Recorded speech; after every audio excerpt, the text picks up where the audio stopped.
어리석은 사람은 마음속으로 하나님이 없다 하는구나. 그들은 한결같이 썩어서 더러우니 바른 일 하는 사람 아무도 없구나. 하나님께서는 하늘에서 사람을 굽어보시면서 지혜로운 사람이 있는지 하나님을 찾는 사람이 있는지를 살펴보신다. 너희 모두는 다른 길로 빗나가서 하나같이 썩었으니 착한 일 하는 사람이 하나도 없구나. 죄악을 행하는 자는 다 무지한 자냐?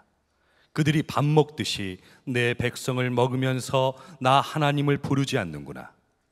하나님이 경건하지 못한 자들의 뼈를 흩으셨기에 그들은 두려움이 없는 곳에서도 크게 두려워할 것이다. 하나님이 그들을 물리치셨으니 그들이 수치를 당할 것이다. 하나님, 시온에서 나오셔서 이스라엘을 구원해 주십시오. 하나님께서 당신의 백성을 그들의 땅으로 되돌려 보내실 때에 야곱은 기뻐하고 이스라엘은 즐거워할 것이다. 1944년 7월 22일 히틀러 암살 시도가 있었습니다. 그때 그 일에 관여해서 사형을 당했던 괴들러 박사라는 분이 계십니다. 그분이 수기에 이렇게 썼습니다. 잠을 잘 이룰 수가 없다. 개인의 운명에 대하여 관심을 가지고 있는 하나님은 과연 있는가? 나는 그것을 믿기가 어렵다. 왜냐하면 하나님은 수십만의 사람들이 고통과 절망 속에서 미쳐가는 것을 그대로 놓아두시기 때문이다. 하나님은 수백만의 사람들이 고통의 풀무불 속에 떨어져 허우적거릴 때 손끝 하나 꼼짝이지 않고 죽게 버려두었다. 우리 주위에는 이런저런 모양으로 하나님을 부인하는 사람들이 많습니다. 많다고 표현하는 것도 부족해서 거의 대부분 그렇습니다. 때때로 하나님을 믿는다는 우리들도 하나님은 정말 살아계실까? 그런 의문을 가지게 될 때가 있지 않습니까? 우리가 예수님을 믿으면서 살아가면서 제일 어려운 일이 있다고 한다면 하나님을 믿지 않는 사람들과 같이 어울려 살아가는 것일 겁니다. 우리 주변에 하나님을 믿는 사람들이 정말 몇 사람이나 되지요. 겉으로는 예수님을 믿는다, 교회를 다닌다 하기는 하지만 실제로 같이 만나서 지내보고 일해보고 하면 하나님을 정말 믿나? 이런 생각을 할 때가 많습니다. 그러니까 하나님을 믿지 않는 사람들 속에서 하나님을 믿는 믿음으로 산다는 것이 가장 고통스러운 일 중에 하나죠. 시편 53편은 바로 하나님을 믿지 않는 사람들로 주변이 꽉 차 있는 그런 가운데 그 다윗이 겪었던 마음의 고통을 호소하고 있는 시편입니다. 시편 속에 다윗이 탄식합니다. 마음속으로 하나님이 없다 하는구나. 한결같이 썩어서 더러우니 바른 일 하는 사람 아무도 없구나. 모두 다른 길로 빗나가서 하나같이 썩었으니 착한 일 하는 사람이 하나도 없구나. 오늘 이 시간에도 여러분들도 이 비슷한 고통을 겪으시는 분들이 많으실 겁니다. 왜 다 하나님을 안 믿지? 다 썩은 거야. 그런 생각을 하시는 분들이 많으실 겁니다. 이 시편 53편은 그래서 분위기가 무거운 시편입니다.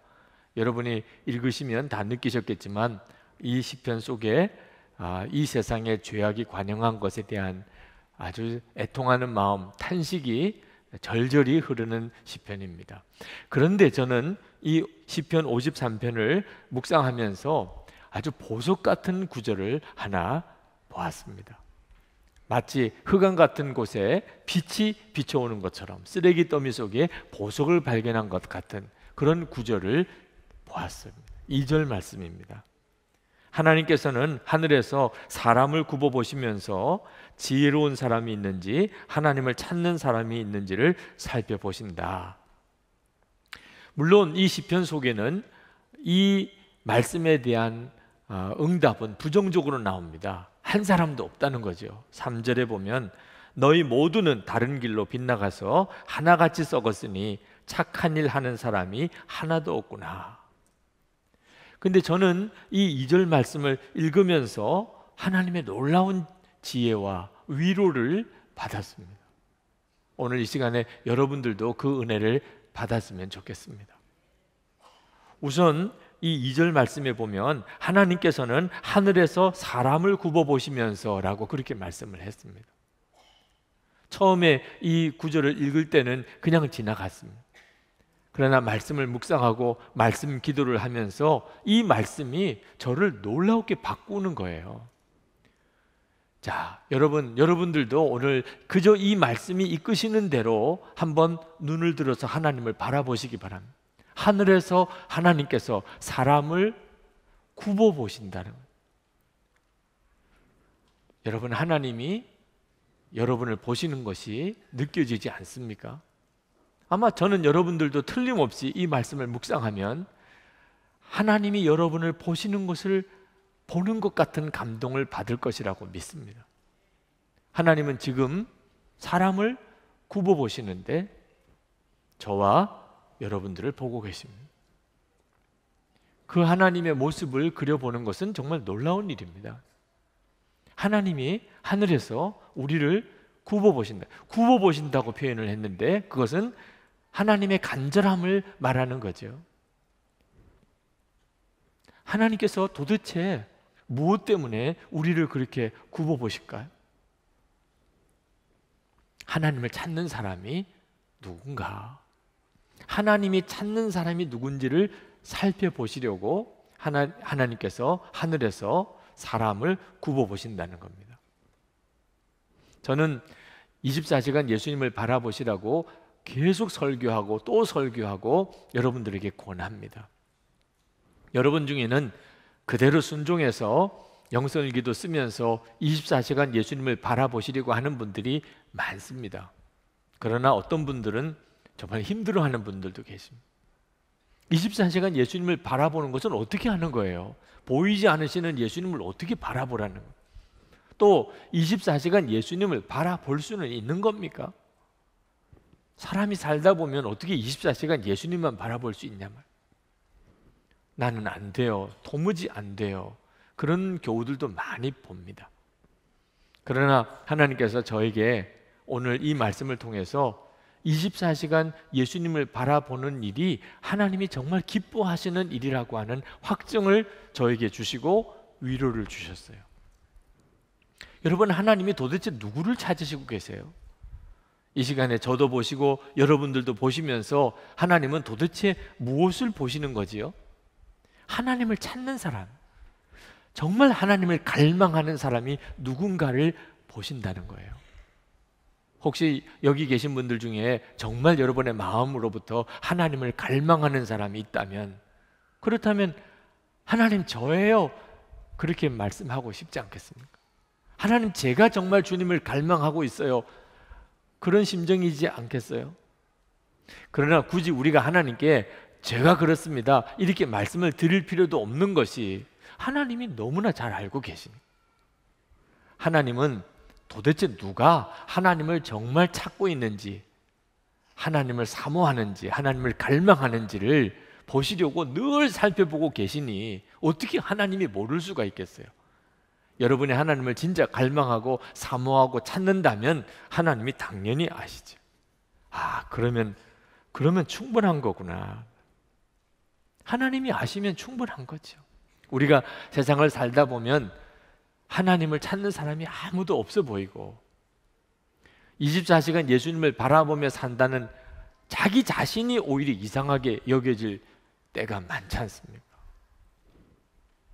그러나 여러분, 오늘 말씀에서 하나님께서 우리에게 놀라운 확신도 위로도 주십니다. 내가 너 같은 사람을 찾고 있는 거야. 아멘입니까? 네. 하나님은 오늘 우리에게 말씀하고 계세요. 너는 다 하나님을 부인하고 하나님 못 믿겠다 그러고 하나님 어딨냐 그러고 그러는 속에 너는 나를 정말 찾고 있구나. 내가 알지. 너가 마음으로 나를 갈망하고 있구나. 여러분, 우리가 이 세상 살아가는 동안에 꼭 기억해야 될 것이 온 세상 사람들이 다 하나님을 믿지 않고 하나님을 찾지도 않는 중에 단 한 사람밖에 하나님을 믿지 않았던 때가 있었다는 거예요. 야, 어떻게 그런 일이 있을까 싶은 생각도 들지요. 세상 사람들이 다 하나님을 안 믿고 하나님을 찾는 사람도 한 사람도 없는 이런 때에, 그런 상황에서도 하나님을 믿고 하나님을 갈망하는 한 사람이 있었던 때가 있었어요. 노아 홍수 때이죠. 하나님께서 세상 사람들이 다 악한 것을 보시고, 그리고 사람 지으신 것을 후회하시고, 그리고 홍수로 세상을 심판하려고 작정하셨는데, 그러나 한 사람, 노아만큼은 당대의 의인이고 하나님과 동행하는 사람이었다는 겁니다. 여러분, 소돔과 고모라 때 하나님께서 이제는 불로 소돔과 고모라를 심판하셨습니다. 그러니 그 소돔과 고모라에는 하나님을 진짜 믿고 하나님을 찾는 사람이 없었다, 그런 뜻이죠. 그런데 한 사람이 있었습니다. 베드로후서에 보면 롯입니다. 롯은 의인이었다고, 그래서 그 소돔과 고모라에서 살면서 마음이 상해서 괴로웠었다고 그렇게 말씀하고 있습니다. 여러분, 사람들이 다 하나님을 안 믿고 하나님은 어디 계시냐고 그렇게 말을 하는 이런 상황에서도 나는 믿어지는데 어떻게? 내 마음속에는 하나님을 찾고 싶고 갈망하는 마음이 내 속에 일어나는데 어떻게 해요? 아마 노아가 롯이 그랬을 거예요. 사람들은 다 안 계시다고 그래요. 하나님이 어디 계시냐고 그래요. 하나님의 심판이 어디 있냐고. 그런데 노아만큼은, 롯만큼은 하나님이 계신 게 믿어지고, 그리고 하나님을 사모함이 있었단 말입니다. 그러므로 우리가, 다른 사람들이 다 하나님을 안 믿는다 그러고, 그리고 우리가 살아가는 형편 속에 하나님을 부정하는 것이 그냥 풍조라고 하더라도, 나 한 사람만 남았다 하더라도 하나님 믿을 수 있다, 그 말입니다.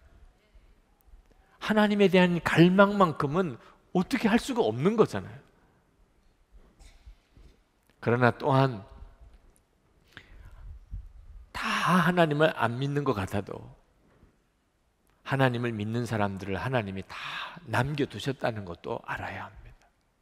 오늘 우리가 예배를 드리러 이렇게 모여서 여러 가지 많은 하나님의 은혜에 감사가 있지만, 옆에서 함께 예배 드리는 사람들이 이렇게 많다는 것이 얼마나 감사한 일입니까? 여러분, 지난 한 주간 동안 어떤 분들은 정말 이 시편 53편 말씀처럼 한 사람도 없다, 한 사람도 없어.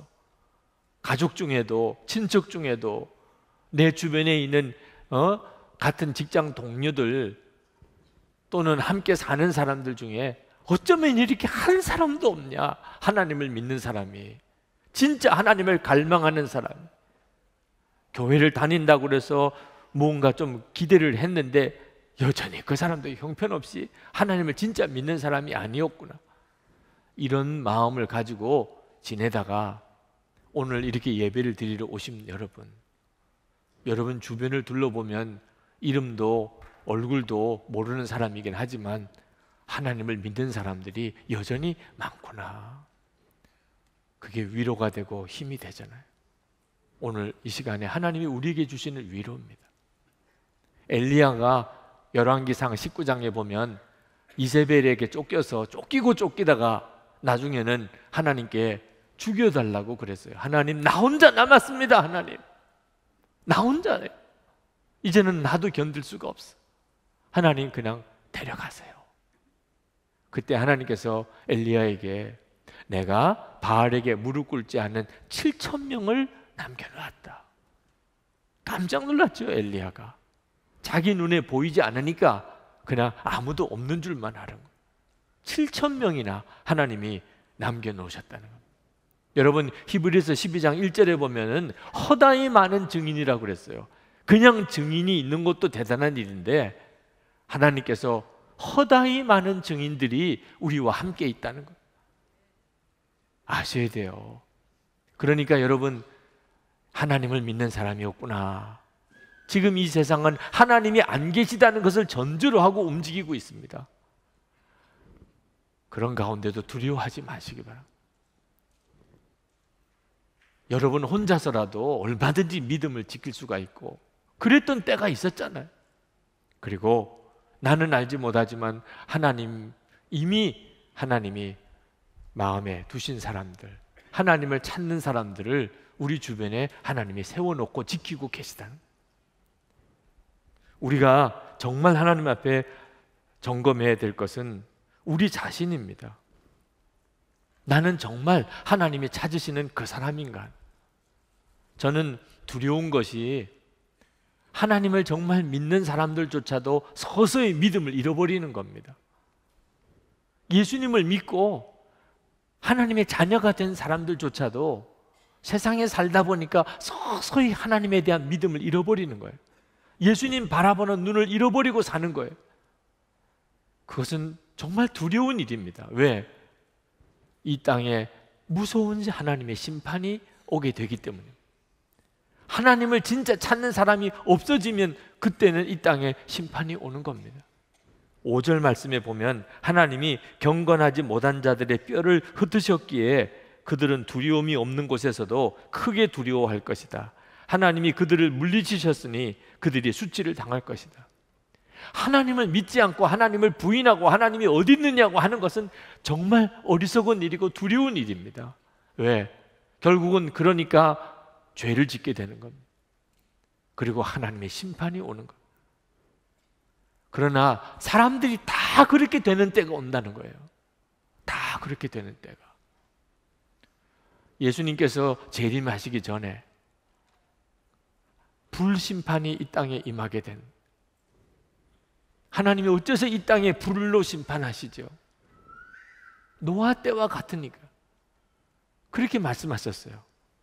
마태복음 24장 37절에 보면 노아 때와 같이 인자의 임함도 그러하리라. 여러분, 노아 때가 어떤 때입니까? 다 하나님을 부인하는 거예요. 하나님이 보실 때 사람들이 가지고 있는 생각이 다 악한 거예요. 그런데 그런 때가 올까요? 아니, 하나님을 믿는 사람들이 여기만 해도 이렇게 많은데 그런 때가 올까요? 성경은 그런 때가 올 것이라고 말씀하고 있습니다. 여러분, 세계 제2차 대전을 치르면서 우리가 독일과 일본을 보았습니다. 독일과 일본은 지금도 그렇지만 그때 당시 세계에서 가장 문명이 발달한 나라, 그리고 사상과 철학의 대가들이 많이 나온 그런 아주 수준 높은 그런 나라들입니다. 어떻게 그 나라 백성들이 세계 전쟁을 그렇게 일으킬 수 있을까? 사람이 집단적으로 거의 미쳐버릴 수 있다는 사실을 본 거예요. 지금도 얼마든지 그럴 수가 있다는 겁니다. 하나님을 다 바라보지 않고 있어요. 러시아의 반체제 작가인 솔제니친이 러시아를 떠나서 미국으로 망명을 했다가 다시 러시아로 돌아갔습니다. 그가 서방 세계에 대한 경고라는 책을 썼습니다. 나는 러시아의 혁명사만 50년 연구한 사람이다. 6천만 명의 희생자를 낸 러시아 혁명의 원인이 무엇이냐고 나에게 묻는다면 나의 대답은 분명하다. 러시아 사람들이 하나님을 잊어버렸기 때문에 온 비극이었다. 예수를 바라보지 아니하고 길을 가는 것은 목표가 없는 길을 가는 것이다. 러시아가 그렇게 되었다. 그래서 실망해서 조국마저 버리고 미국으로 왔는데 미국에 와 보니까 러시아가 과거에 갔던 길을 미국이 지금 열심히 따라가고 있다. 그러면 미국도 러시아 같이 될 것이다. 이 솔제니친이 하나님을 잘 믿는 나라라고 해서 미국에 갔던 거예요. 미국은 하나님 믿는 백성들이 많다. 그래서 미국을 가본 거예요. 조국 러시아까지 떠나서 망명해서 미국을 갔는데 미국에 가보니까 하나님을 믿는 게 아니에요. 하나님을 겉으로만 믿는 거지 실제로는 보니까 하나님 믿는 사람들이 미국에도 없어요. 똑같아요. 이 미국도 러시아 같이 되겠구나. 그리고 다시 러시아로 돌아갔다는, 두려운 경고죠. 여러분, 하나님을 믿지 못하는 이 무서운 풍조는요, 사람들에게 급속히 전염이 됩니다. 하나님이 어디 계셔? 하나님이 계시다고 분명히 믿고 그리고 살아가는 사람들이 도대체 우리 주변에 몇 사람이나 되냐? 다윗은 탄식의 기도를 드립니다. 6절에 하나님, 시온에서 나오셔서 이스라엘을 구원해 주십시오. 하나님, 제발 좀 사람들에게 하나님이 살아계시다는 것을 보여주십시오. 사람들이 다 하나님을 부정합니다. 하나님은 안 계시다고 말합니다. 선한 일, 착한 일 하는 사람이 한 사람도 없습니다. 하나님, 제발 좀 드러나 주십시오. 우리가 새벽마다 모여서 기도하는 기도입니다. 하나님, 열방에, 우리 민족에, 우리 한국 교회에 하나님이 드러나 주십시오. 우리가 그렇게 기도를 해야 돼요. 다윗처럼 우리가 그렇게 기도해야 됩니다. 그것이 우리 자신이 사는 길입니다. 사람들이 다 하나님을 부정하는 풍조로 살게 되면 결국은 우리도 그렇게 넘어가게 됩니다. 그러나 우리가 사람들이 다 하나님을 알게 되기를, 하나님께서 우리 사람들 사이에 살아계심을 드러내 주시기를 기도하지만 정작 중요한 기도는 우리 자신에 대한 기도입니다. 우리 자신부터 정말 하나님을 바라보는 것이 분명해야 합니다. 여러분, 때때로 두려울 때가 있잖아요. 하나님은 진짜 나를 알고 계실까? 하나님은 정말 나를 지키고 계시는 걸까? 두려울 때가 있잖아요. 하나님, 제게 뭔가 확증을 주세요. 증거를 주세요.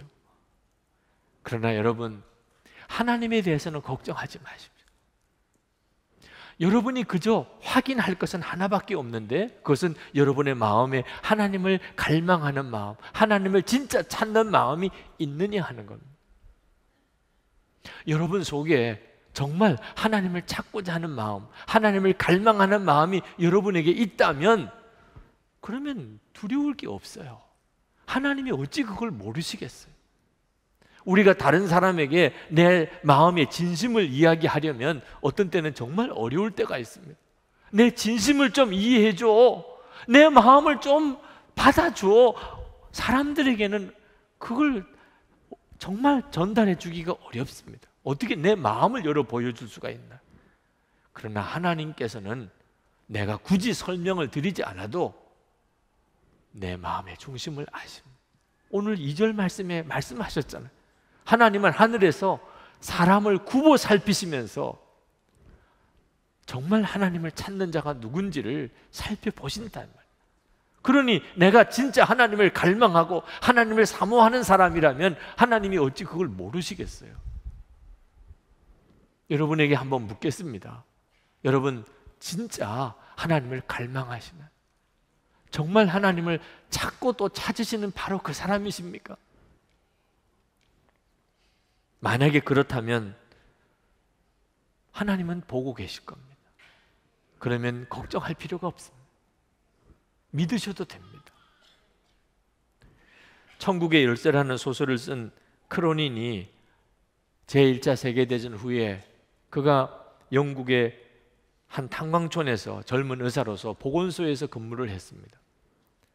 너무너무 열악한 환경에서 아주 박봉에 그런 가운데 거기서 일을 하는데 올리브라고 하는 간호사를 만났는데 너무나 매력적이고 너무나 헌신적이고 그리고 너무나 사랑이 많습니다. 어느 날 이 크로닌이 그 올리브라는 간호사에게 이야기를 합니다. 당신은 이 봉급으로는 안 돼요. 당신이 하는 일을 보면 당신은 이 봉급보다 훨씬 많은 봉급을 받아야 됩니다. 그것은 여기 있는 모든 사람이 다 동의할 거예요. 그리고 하나님도 그렇게 인정하실 거예요. 그때 이 올리브라는 간호사가 크로닌에게 대답을 합니다. 크로닌 박사님, 하나님께서 정말 그렇게 인정하실까요? 그렇다면 저는 충분합니다. 하나님이 그렇게 인정하신다. 그렇다면 저는 만족합니다. 여러분, 하나님이 보신다면 그럼 충분한 거예요. 하나님은 내 갈망을 아세요. 내가 하나님을 얼마나 찾는지, 내가 24시간 예수님을 바라보려고 하는 그것을 하나님은 아시잖아요. 그걸 어떻게 숨길 수가 있겠어요? 여러분이 정말 그렇다면 하나님이 찾으시는 그 사람입니다.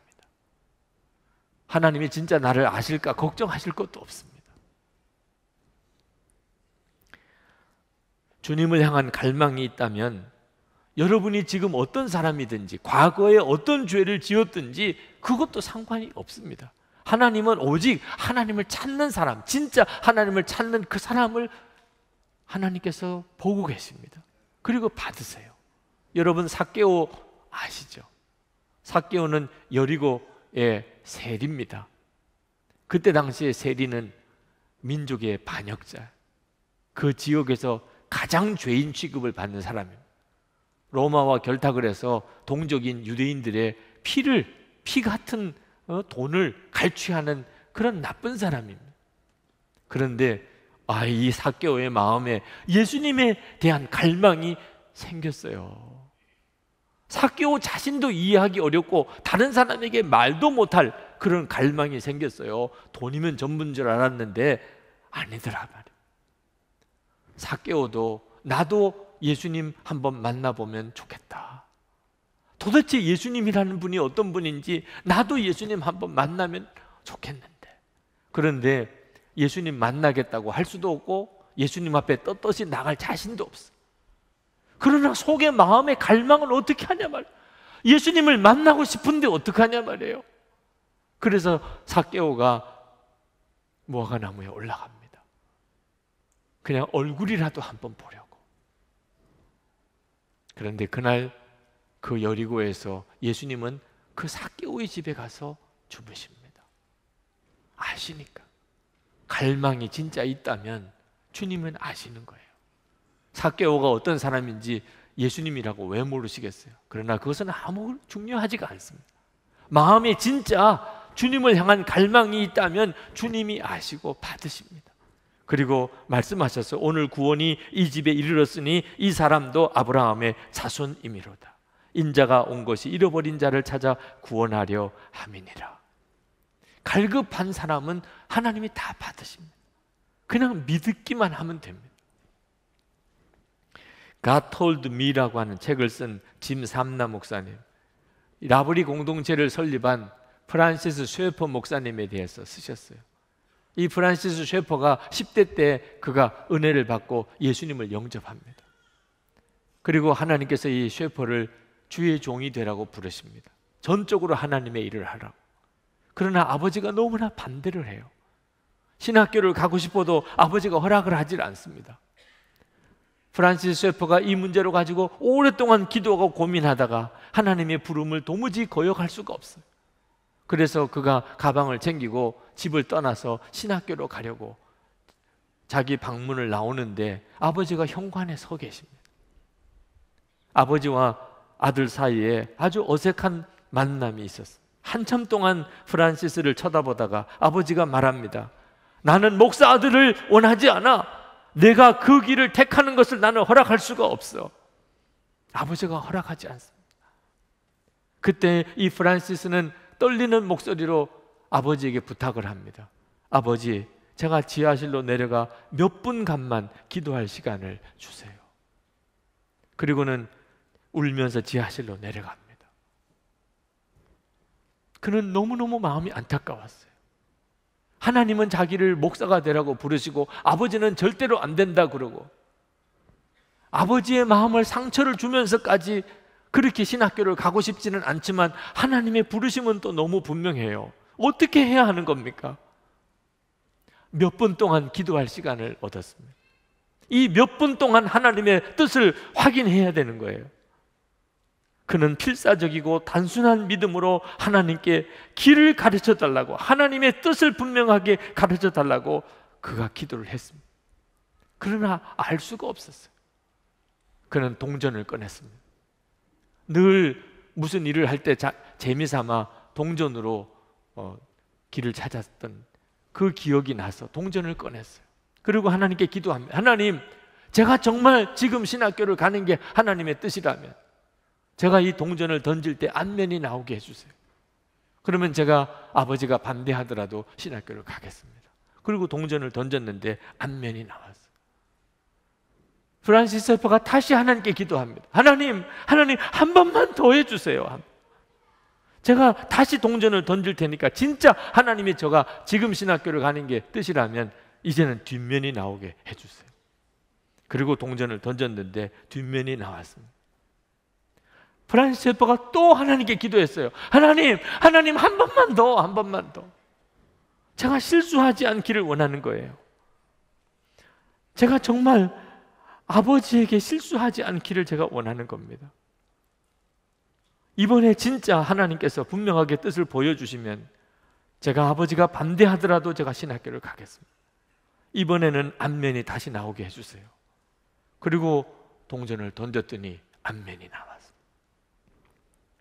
그리고 위로 올라와서 아버지에게 말했습니다. 아버지, 저는 가야 합니다. 그 말을 들은 아버지는 한참 냉정하게 그 아들을 쳐다보다가 바깥으로 나가면서 문을 쾅 닫아. 근데 문이 닫히기 바로 그 전에 아버지의 목소리가 들려왔어요. 내가 반학기 등록금은 내주마. 그렇게 신학교를 갔습니다. 그리고 몇 년 뒤에 그 아버지도 그리스도인이 됐습니다.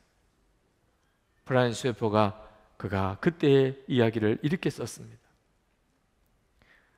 아버지를 구원하시려는 하나님의 계획이 바로 그 시간에 시작이 되었었다.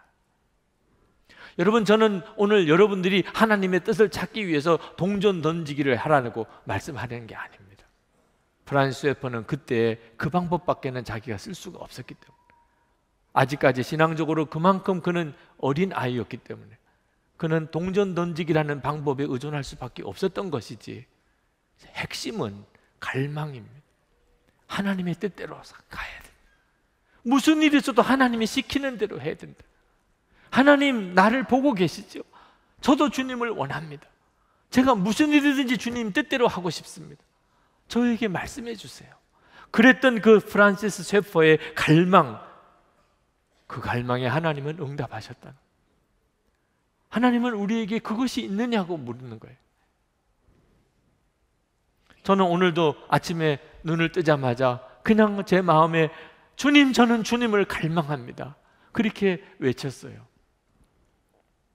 어떤 분이 저에 대해서 글을 쓰시기를, 나는 죽고 예수로 사시는 목사님께서 주님을 간절히 갈망하시는 고백이 의아합니다. 나처럼 영적인 눈이 완전히 열리지 않는 사람이라면 모르겠는데 이미 예수님으로 사신다면서 왜 주님을 그렇게 갈망하는 것입니까? 여러분, 우리가 예수님을 믿는다는 게 뭐지요? 속주의 교리에 대해서 듣고, 그리고 내가 그것을 믿고 입으로 고백하고 세례받으면, 그러면 무슨 물건을 내가 주머니에 넣는 것처럼 그렇게 예수를 믿는 겁니까? 예수님을 믿는 건 그렇게 하는 게 아니에요. 예수님을 믿는 것은 관계예요. 관계가 시작이 된 겁니다. 여러분, 결혼해서 부부가 되는 게 결혼식만 치르고 나면 그걸로 끝납니까? 결혼식 이후에 남편과 아내로서 평생 서로 알고 사귀고 하나 되고 그렇게 살아가는 거잖아요. 1년이 다르고 5년이 다르고 10년이 다르고 30년이 다른 거잖아요. 제 마음속의 갈망은 예수님과의 친밀함입니다. 주님을 더 알고 싶은, 주님과 온전히 하나 되어 살고 싶은 겁니다. 지난 목요일 우리 목사 밴드 교회 목사님들이 기도회가 있었습니다. 그 자리에서 우리의 영적인 진단을 한번 했습니다. 제가 질문을 드렸어요. 목사님들은 우리가 정말 성령으로 충만하다고 생각하십니까? 그 자리에 있는 목사님들 중에 한 분도 그렇습니다, 우리가 성령으로 충만합니다, 대답을 못 하셨어요. 저는 그게 너무너무 마음이 아픕니다. 16명의 목사님들이 있습니다. 우리가 지금 성령으로 충만합니다, 이런 고백을 할 수가 없었어요. 교우들 앞에 이런 이야기를 드리는 게 부끄럽습니다. 우리들도 너무 비참했어요. 그래서 목사님들께 부탁을 했습니다. 우리가 지금 속회 방학을 시작을 했는데 우리 8월 한 달 동안 우리 목사님들이 한 달만이라도 정말 예수님을 왕으로 모시고 사는데 전념해 봅시다. 그리고 이제 속회 방학이 끝날 때 우리가 정말 성령 충만한 목사로 교우들을 그렇게 맞이합시다.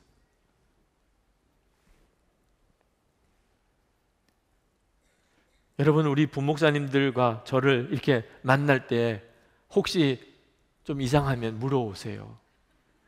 예수님 왕으로 모시는 게 맞습니까?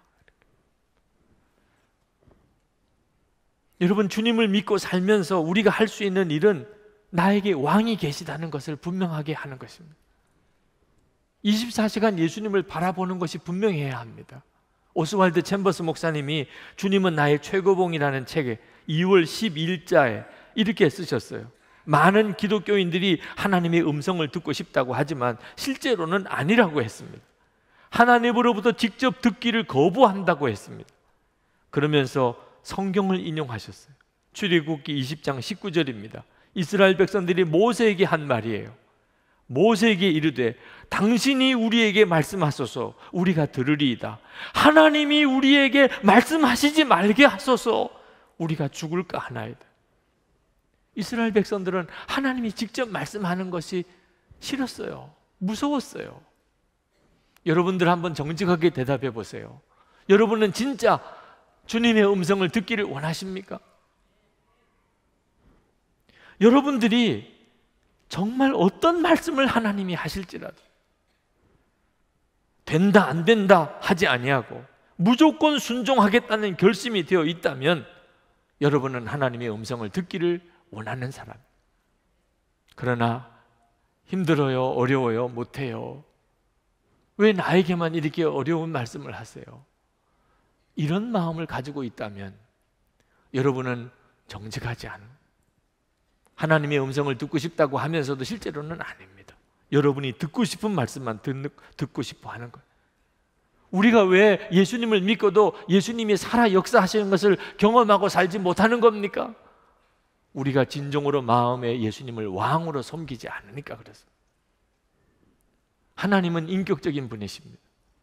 우리가 정말 마음으로 하나님이 함께 계시는 것을 믿고 그리고 그 주님을 왕으로 섬기면 주님은 분명히 우리에게 오셔서 역사하십니다. 그러나 주님은 우리 마음을 아십니다.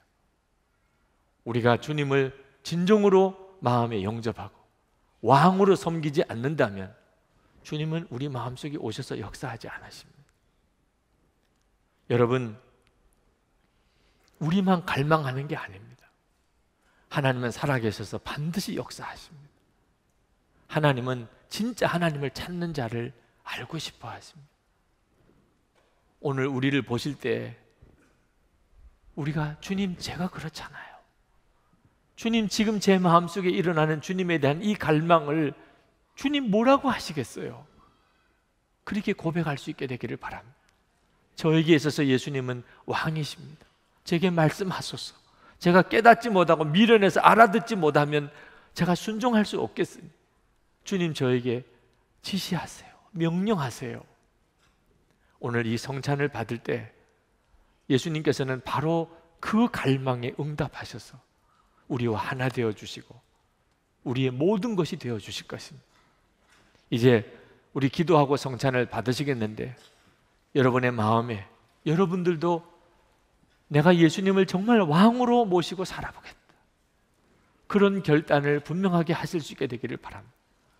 주님을 그토록 갈망하시면 주님께서 오늘 이 성찬을 통하여 그리고 이후에 여러분의 삶을 통하여 반드시 역사해 주실 것입니다.